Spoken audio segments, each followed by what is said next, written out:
Hello and welcome to chapters 11 and 12 introductory video. I will be using Word and the PowerPoint presentations to conduct that review, and I am going to share my screen with you.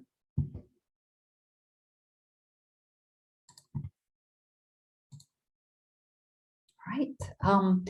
I am sharing with you the learning objectives page where I wanted to emphasize that both chapters will be covered partially.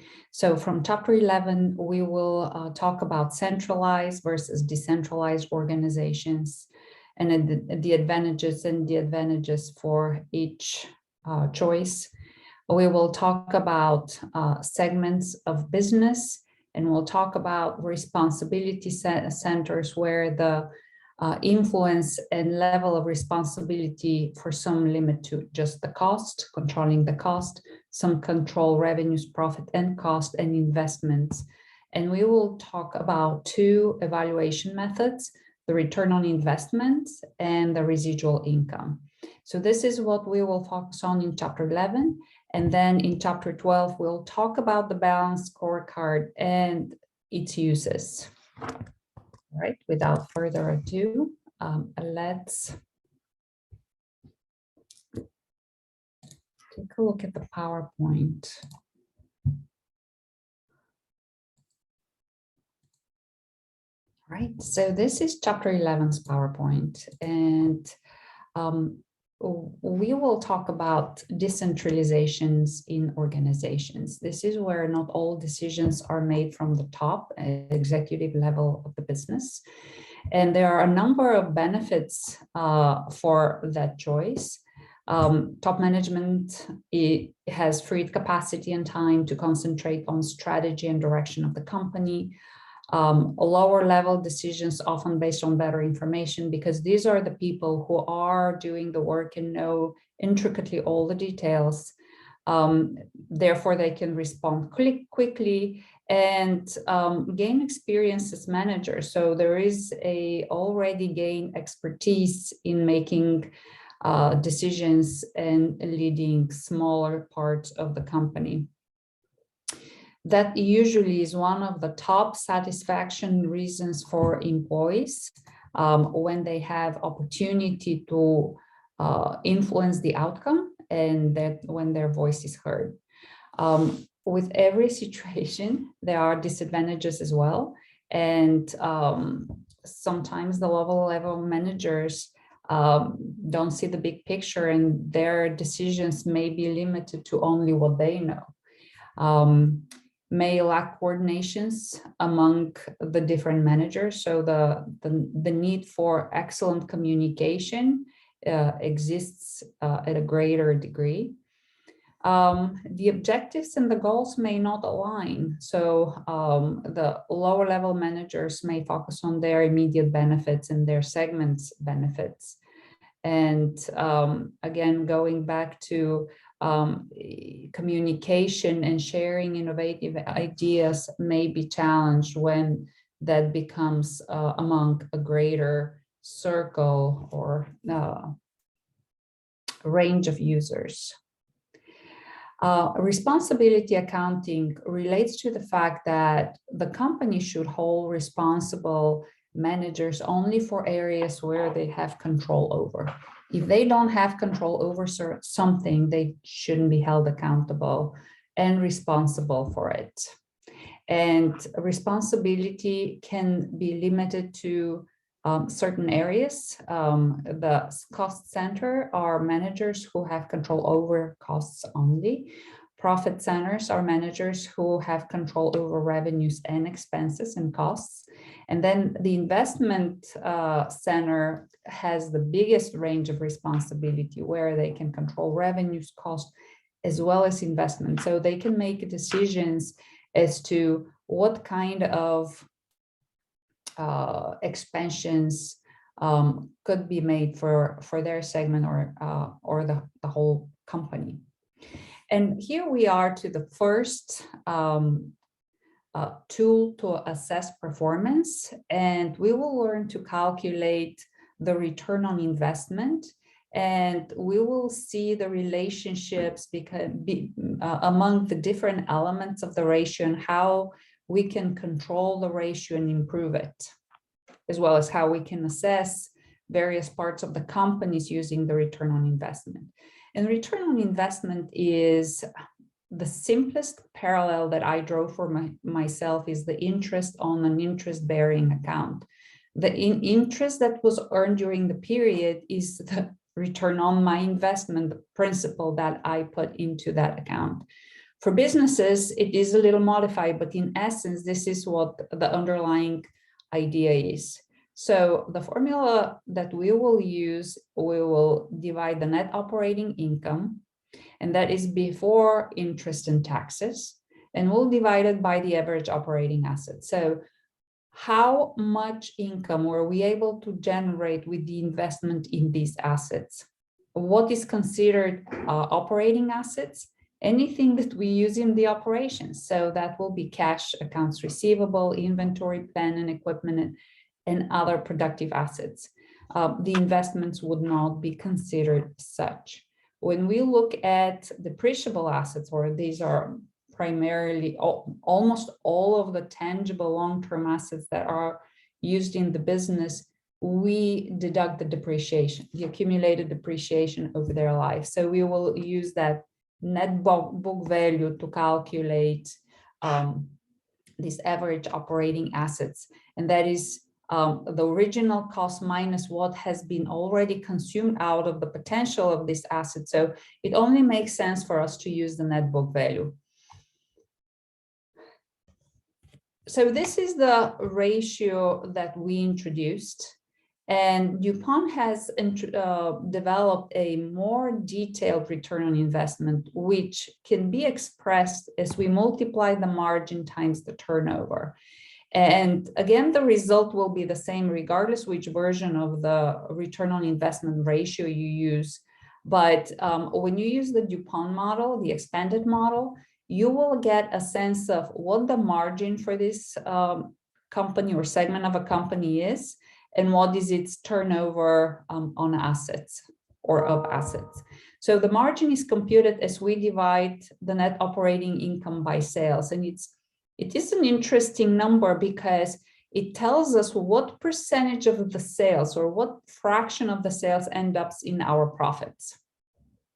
And then the turnover is, we'll divide the sales by the average operating assets. And in essence, it tells us how efficiently we are using assets to generate sales. If we are very efficient, we will have more sales with fewer assets. But I wanted to warn you that it's very industry dependent. If you're looking at the aviation industry, air travel industry, obviously they are very heavily dependent on assets. And if you're looking at consulting firms, such as an accounting firm, we need a computer, building, and a vehicle, and a lot of know-how. So we accountants are not as heavily dependent on many assets. So as you're making the evaluation, you really need to be mindful of the industry you're looking at, and if you're comparing companies from different industries. So if we're looking at the Regal company, we know their net operating income, average operating assets, sales, and operating expenses. One thing about the average part is sometimes when there was big fluctuations from the previous year to the current year, companies average their assets. So they will get the total assets at the beginning of the year and add to them the assets at the end of the year and divide the sum by 2. So that is a way to smooth any unusual fluctuations. So if you see an average, this is what that means. And as we use these numbers and we plug it in our ROI, or return on investment ratio, we will see that the margin is 6%. So $6 of every $100 ends as profits. And the turnover is 2.5. So we can generate 2.5 times our operating assets in sales every period. Usually that is a year. So for this company, the return on investment comes to 15%. And Here is another example for return on investment calculations. And this is when we make an additional investment into the business, and that changes our operating assets by the cost of the equipment, but it also can affect our net operating income by possible increase in sales and definitely increase in expenses, because you know that you will be recognizing some of the depreciation. So here, with the new investment, the return on investment can improve. And as in this company, it did improve. So that is one way to assess if that investment was a good move. If return on investment increases, then yes, that is definitely one of that. Some of the criticism of that way of assessing performance, it has to be used with other measures. Balance scorecard, we don't know about it yet. We will talk about it in a second. But don't use it standalone, because managers may learn to manipulate the results to improve their return on investment that doesn't necessarily correspond with right decision making for the long-term health of the business. Sometimes, and actually that is quite often, managers do inherit a lot of costs that they have no control over. Previously purchased assets, they will keep seeing the depreciation of these assets, and they didn't make the decision to purchase those. And the last one is probably one of the biggest caveats, is sometimes managers will turn down profitable investments because it will deteriorate their return on investment. It will make them look worse, even though that will hurt the company. So before we talk about residual income, in one of your homeworks, you will be asked to assess if a company will accept or potentially reject the project. And you will have to compare your return on investment to a minimum rate of return.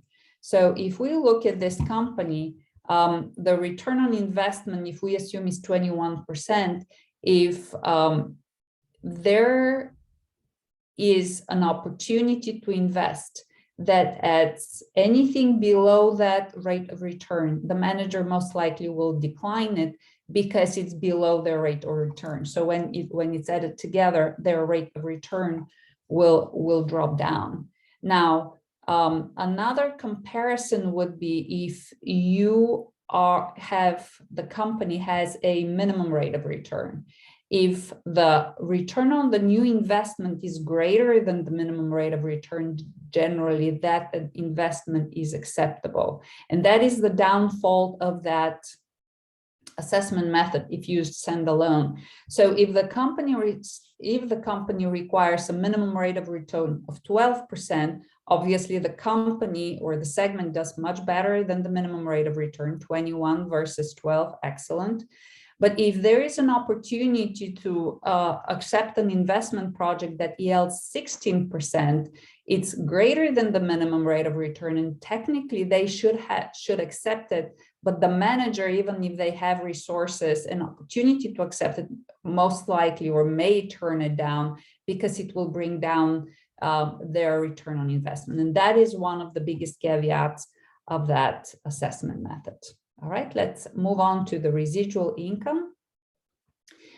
Residual income is an assessment or evaluation method that eliminates that possibility where managers will turn down good investment opportunities because of that. And that is its biggest benefit. So how we will calculate it, we'll get the net operating income, and from it we will subtract the result of average operating assets times minimum required rate of return. So you need to be told what is the minimum required rate of return, and then you will be able to calculate the residual income.